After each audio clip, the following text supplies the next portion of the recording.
تم جب قربانیاں کرتے ہو لن ینال اللہ لحومها ولا دماؤها، آپ نے بکرا ذبح کیا. اب بکرا تو روزانہ ذبح ہوتا ہے اور آپ بازار سے خرید کے لے آتے ہیں. اس ذبح میں اور اس ذبح میں جسے قربانی کہتے ہیں کیا فرق ہے؟ یہ بات بڑی اہم ہے. قربانی کا جو گوشت ہے اس کے لیے یہ حکم قطعاً نہیں ہے کہ وہ سارا غریبوں کو کھلا دیں.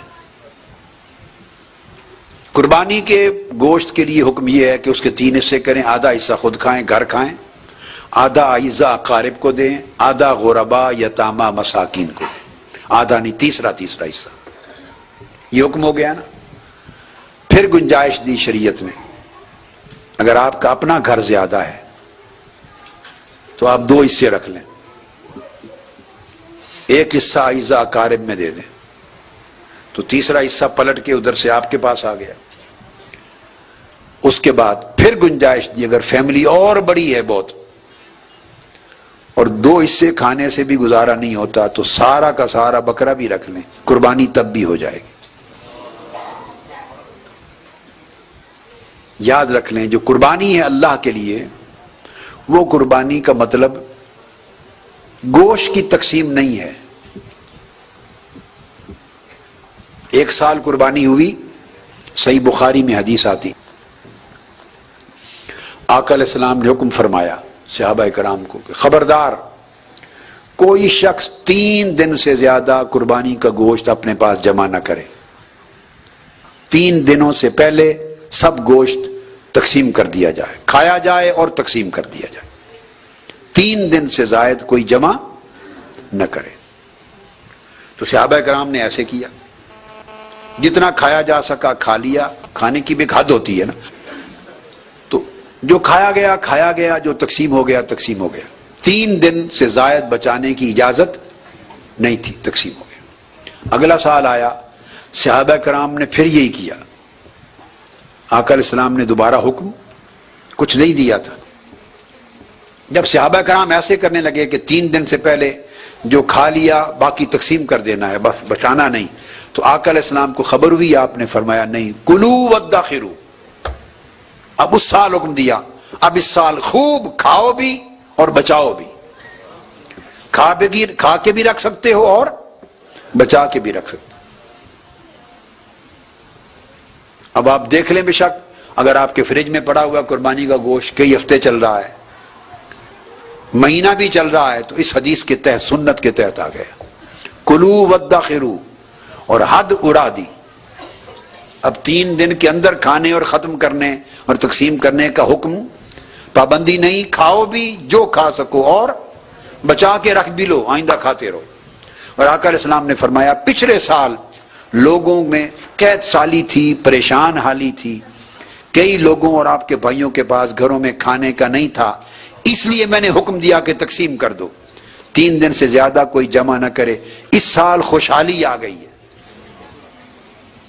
اس سال خوشحالی آ گئی، لہذا اب وہ حکم اٹھا لیا گیا، وہ پچھلے سال کے لیے تھا. اب کھا بھی سکتے ہو، تقسیم بھی کرو، بچا بھی سکتے ہو. تو اب آپ سمجھے موڈ بدل گئے. اب آپ کھانا کھا رہے ہیں، یہ بھی قربانی میں داخل ہے، بچا کے رکھ رہے ہیں، یہ بھی قربانی میں داخل ہے. آپ سمجھ رہے ہیں بات؟ تو پتہ چلا کہ قربانی میں تقسیم کا عنوان ہی نہیں ہے. قربانی تقسیم کا نام ہے ہی نہیں.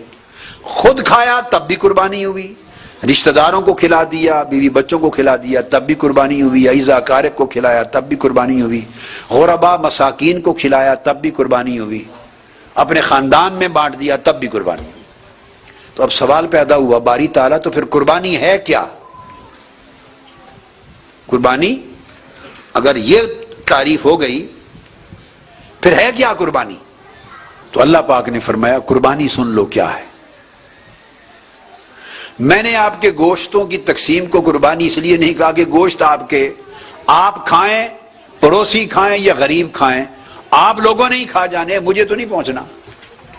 وہ قربانی کا گوشت اللہ کو تو نہیں پہنچنا، اللہ کو تو نہیں پہنچنا، نہ اللہ کو حاجت ہے، نہ اللہ تعالیٰ کو حاجت ہے.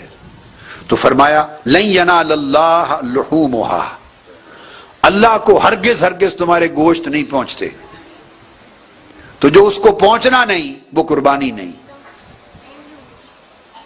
ولا دماؤہا، نہ تمہارا گوشت مجھے پہنچنا ہے، اللہ پاک نے فرمایا، نہ خون پہنچنا، خون زمین پر بہ جاتا ہے، گوشت آپ کے پیٹ میں چلا جاتا ہے،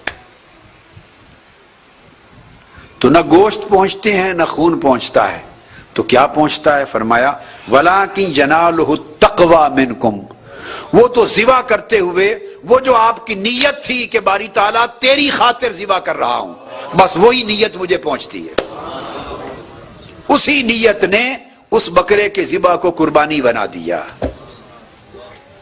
آپ سمجھیں، بس اتنی نیت نے اسے قربانی بنا دیا۔ دوسرے بکرے ذبح ہوئے وہ قربانی نہ بن سکے، چونکہ وہ نیت ہے بھی بیچنا ہے، کاروبار ہے، بزنس ہے، بیچنے کے لیے وہ اپنی دکان کے لیے لا رہا ہے، سو وہ قربانی نہ بن سکے۔ اور اسی طرح اسی قصاب نے اتنی پیسے کا یہ بکرا بھی ذبح کیا، اور ذبح کرنے والے نے کہا باری تعالیٰ یہ میں تیرے لیے قربان کر رہا ہوں، یہ قربانی دے رہا ہوں تیرے لیے، خالصتاً تیرے لیے، بس اس نیت نے اسے قربانی بنا دیا۔ حالانکہ وہ نیت دکھائی نہیں دیتی، باقی سب کچھ دکھائی دے رہا ہے، بکرا بھی دکھائی دیتا ہے، گوشت بھی دیتا ہے، خون بھی دیتا ہے، صرف ایک ہی چیز ہے جو دکھائی نہیں دیتی، اور وہ نیت ہے، وہ انسان کے دل میں ہے۔ تو پتہ چلا جو شے دکھائی نہیں دیتی وہی اصل ہے، اور جو باقی دکھائی دیتا ہے وہ اس کے لوازمات ہیں، اصل نہیں ہے۔ جو دکھائی دیتا ہے وہ لوازمات ہیں، اور جو ایک ہی شے دکھائی نہیں دیتی وہ اس کا نام نیت ہے، اور اس نیت کا جو اخلاص ہے اللہ کے لیے، اس کو اللہ رب العزت نے تقوی کا شرف دیا، عنوان دیا تقوی منکم، التقوی منکم، تمہاری طرف سے مجھے جو پہنچتا ہے وہ تمہارا تقوی ہے، نیتوں کا تقوی یعنی اخلاص نیت، اسی کے باعث میں نے قربانی بنا دیا۔ اور تقوی کتنی جلدی پہنچتا ہے؟ وہ جو اخلاص ہے اللہ کے حضور، اخلاص۔ آقا علیہ السلام نے فرمایا جب تم چھری چلاتے ہو، ذبح کرتے ہو، تو خون کا پہلا قطرہ زمین پر بعد میں گرتا ہے، اللہ کے حضور پہلے پہنچ جاتا ہے۔ اخلاص کی رفتار اتنی تیز ہے، اتنی تیز رفتار ہے۔ جب آپ یہ بیچتے ہیں نا مختلف آسمانوں پر اور چاند پر اور مریخ پر اور سیاروں پر مختلف مشن بھیجتے ہیں، وہ بھی کئی دن لیتے ہیں، شٹلز بھیجتے ہیں، وہ بھی کئی دن، کئی ہفتے، کئی ماہ لیتے ہیں۔ آج کا انسان اپنی آخری ترقی یافتہ صورت میں چاند تک بھی پہنچانا ہو شٹل کو تو کئی دن لیتا ہے۔ اور اخلاص ایک ایسی سواری ہے کہ خون کا قطرہ زمین پہ نہیں گرتا، 1 منٹ بھی نہیں ہوتا، اللہ کے پاس پہنچ جاتا ہے، چاند کے پاس نہیں، اللہ کے پاس پہنچ جاتا ہے۔ اتنا سریع رفتار ہے تقوی اور اخلاص، تیز رفتار ہے۔